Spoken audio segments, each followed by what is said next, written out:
ॐ कृशधरी महाचण्डी मुक्तकेशी वलिप्रिये कुलाचार प्रसन्यास्ये नमस्ते शङ्करप्रिये घोरदंष्ट्रे कोटराक्षी कीटी शब्दप्रसादिनी घोरघोररवस्फारे नमस्ते चित्तवासिनी बन्धुका पुष्पशङ्काशे त्रिपुरे भयनाशिनी भाग्योदय समुत्पन्ने नमस्ते वरवन्दिनी जय देवी जगद्धात्री त्रिपुराद्ये त्रिदेवते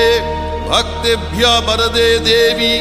महिषग्नि नमोस्तुते घोर विघ्न विनाशाय कुलाचार समृद्धये नमामि वरदे देवी मुंडमाला विभूषणे रक्तधारा